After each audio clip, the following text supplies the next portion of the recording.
All right, so Mr. P helps with the algebra again. This is Unit 4, Topic 2, Lesson number 3. And this is going to be an exploration of, we're going to find something new about factored form with our vertex form and our standard form. So we're going to find out about that third way of writing a quadratic formula, a quadratic equation. And we're going to be using area models, which are otherwise known as algebra tiles. I'm going to be showing how those work as well.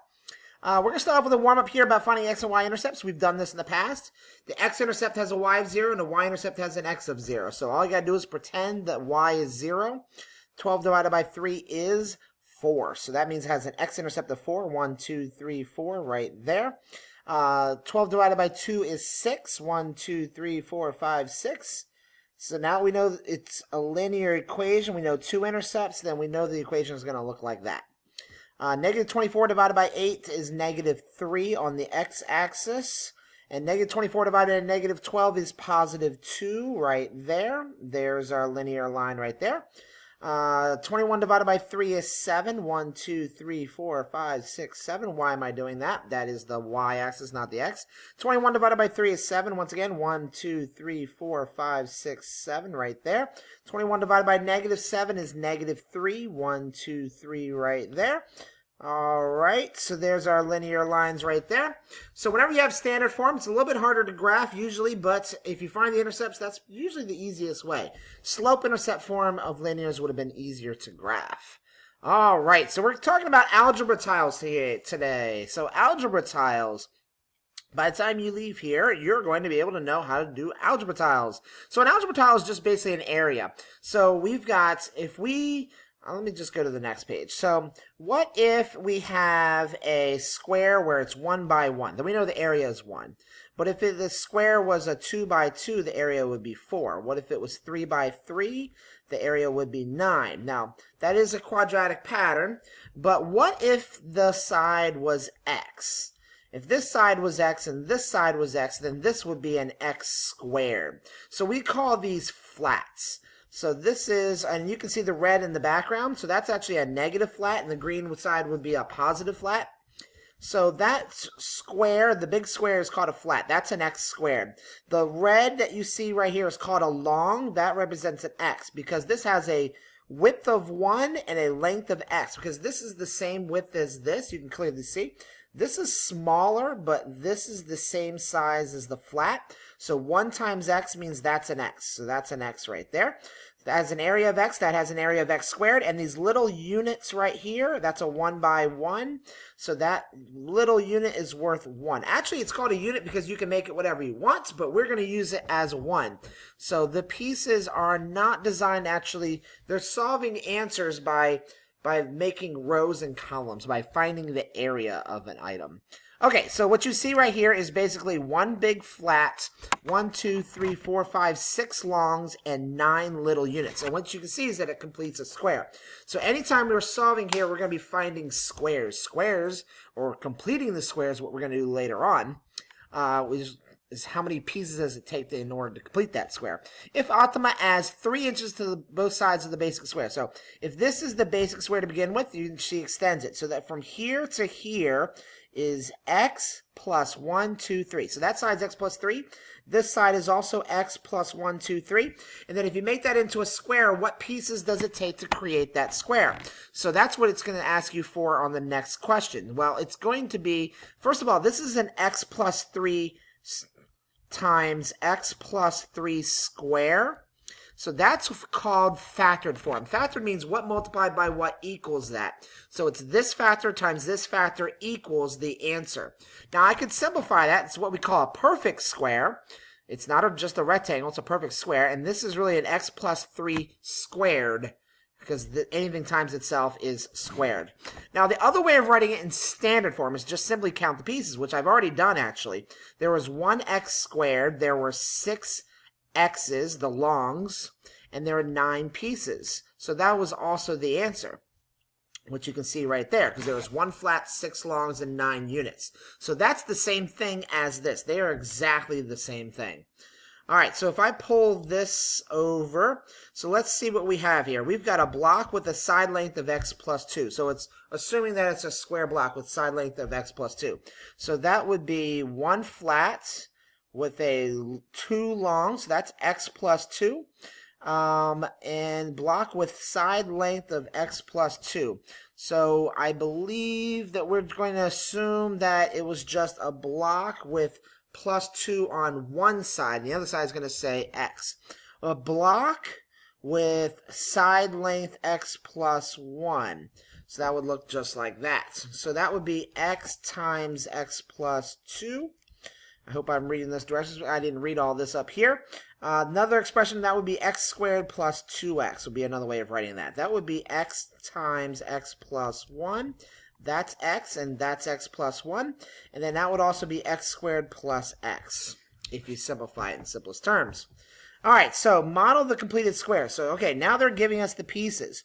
So there's one flat because there's one x squared and there's four x's. So if I was going to do that, I would make, I am not doing too well here. So let me try that again. So one flat, I would put two longs on each side. Now what you're noticing there is that it's not creating a perfect square because you actually have this blank spot right here. So expression of the area in the completed square and an equivalent expression for the area of the completed square. So if that was the case, we would need 4 extra units right there in order to complete that square. This one, so this would need plus 4. I believe that's the whole point here. We're doing what's called completing the square. So we've got an x here, and then we got 6 x's, so that would put 3 on each side, like such. And then what you're noticing is that it would take 3 by 3, which is 9 extra units in order to complete that square. Now what you might be noticing the pattern here is that really it's just half of the b term being multiplied by itself. So half of 8 is 4. 4 times 4 is 16. It's going to take 16 units in order to complete that square. Expression or area of completed square. Okay. This one's going to be half of 12 is 6 times itself is 36. So it's going to take plus 36.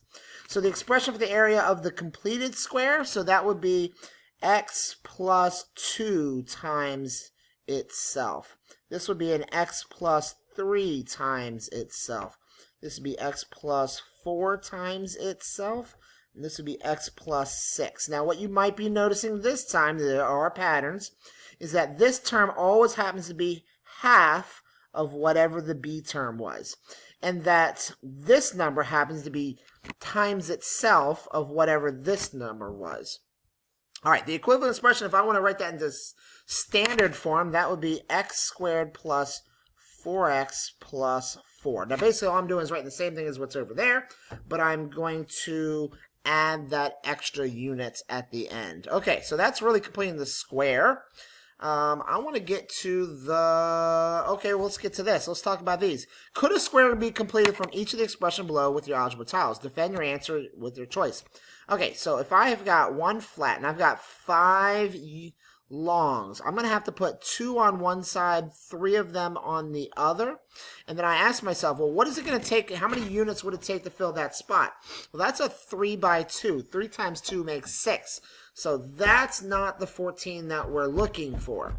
So I could do something else, but I don't think there's going to be any way I'm going to get 14 because even if I do 5 on one side and none on the other, that's not going to work either. So it's never going to be 14. I'm going to have 3 times 2, 6. I'm going to have 8 pieces left over. Could a square be completed from each of the expressions below using your algebra tiles? No, I'm going to have 8 of these little units left over after I've completed this square. That's not going to work.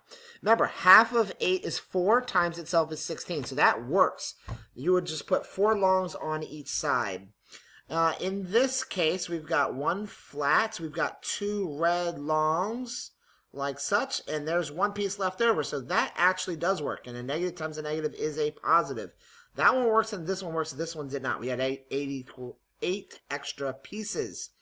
All right, so if I've got a flat and I've got 3 red longs, I'll have to put 2 on one side.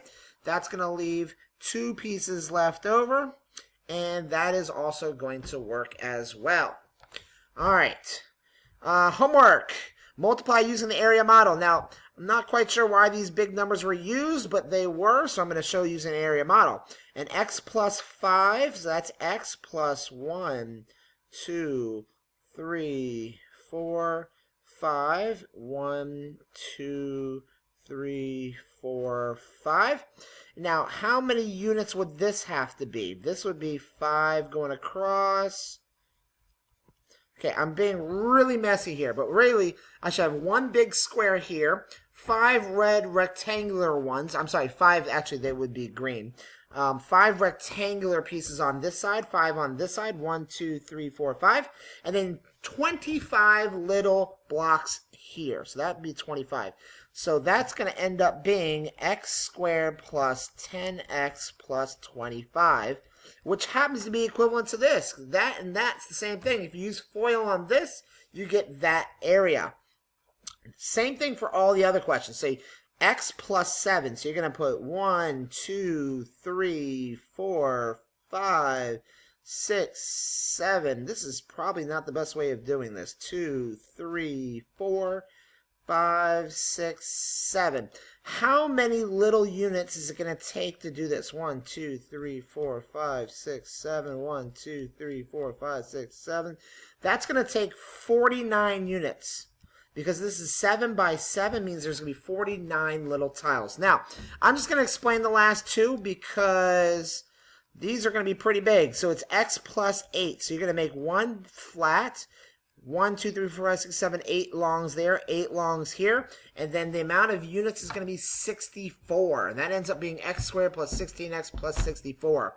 For this one over here, it's going to be x with 11. Yeah, I know, that's going to be a lot. 11 longs on this side, 11 longs on this side. And that's going to create 121 little tiny little blocks. All right, that's it. Please give it a like if it helped you learn something about this is completing the square and using algebra tiles. And please look for future videos. Have a great day. See you tomorrow.